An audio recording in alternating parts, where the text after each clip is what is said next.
morning, fellow Toastmasters. I'm so happy to be here to be able to start my journey with you all. As you know, some of you, I'm an angel on an adventure.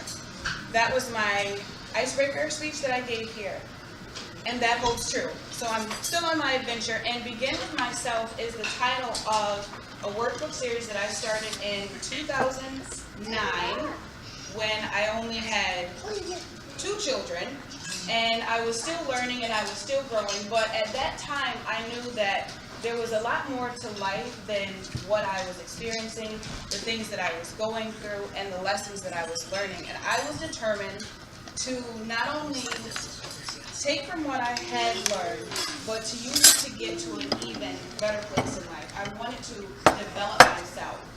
It wasn't something I thought would turn into a lifelong journey, a lifelong path, something that I would become so passionate about, but it did. So this morning I will be talking about the process, as I call it. When you are on a journey, you have to first create your map, you then have to plan for the trip, and then you have to take the trip. So when you're creating your map, you have to keep in mind there's a start point and there's an end point. And you need to be realistic about your start point. You have to take account for the things that you actually have done and the things that you actually have the capability to do. Otherwise, you run the risk of your mark being way too far off and you not being able to easily, successfully accomplish that goal. Also, when you are creating your map, you want to be mindful of points of interest as well as detours, so that the trip isn't boring. You want to know what's going to make this trip exciting. If your journey is about getting healthier, you want to not worry about the fact that you can't have cookies and donuts as much, but the fact that now you can learn how to make healthy cookies and you can learn how to make other healthy treats. Those are points of interest. And the detours might be the fact that you might not have the money that you want to be able to go to Trader Joe's or those other things. And you might be hard scrabble to find people to support you on that journey. So you want to be mindful of your detours. The next step in the process is planning the trip. You want to make sure that you have clean underwear, because things are going to get messy and you don't know how long it's going to be before you can get refreshed again. Sometimes you're going through life, it's raining, it's snowing, you can't seem to get inside, there's no shelter, there's nothing to cover you, and you get really, really dirty on this journey because you're digging yourself out of the muck and the mire that is reality, so that you can get yourself to a better place. And if you don't have all the things necessary for your detour, you just might get stuck. And sometimes stuck is forever. The third part of this process is taking the trip. You would think that this would be the most exciting, but the reality of it is this is the hardest part for most everybody. It's so easy to tell your friends, girl, I'm going on a diet, I'm going to be so snatched in the winter or in the summertime, I'm going to have my bikini body, or you just see me in 5 years, I'm going to be a millionaire. It's so easy to talk the talk. It's so easy to write out the plan.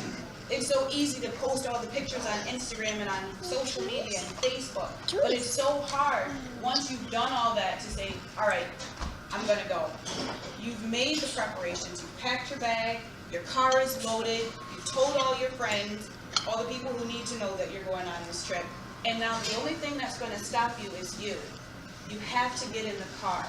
And you have to start the ignition. And you have to drive off. The government isn't stopping you. Your mom isn't stopping you. Your children aren't stopping you, all 4 of them, no matter how young they are. Your husband isn't stopping you, no matter how many nights you guys sleep apart. Your health is not stopping you. No matter how long you've been sick, you always have the opportunity to get better. No matter how many doctors you visited, you always have the opportunity to take it upon yourself to get into the car and say, I'm going to make a change. I'm going to make a change today. I'm not going to stay here anymore. I've thought about this. I've planned it out. I need to go.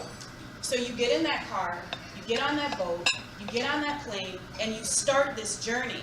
And you are on this leg, and you have to remember the most important step, the final step. Don't stop until you get there. There's going to be detours. There's going to be people who say you don't deserve deserve to be here. You don't belong here. How did you get here? Why are you here? Who put you in charge? People are going to tell you this, but you cannot stop until you get there. And the journey is long. So in conclusion, I'm an angel on an adventure. And I implore you all to acknowledge your own angelic self. Acknowledge your own higher self. And know that you are an angel on an adventure too. No one has to tell you. No one's going to pack your bags. No one's going to put you in the car and start the ignition. No one's going to make sure the gas is in the car and that you have all the things that you need.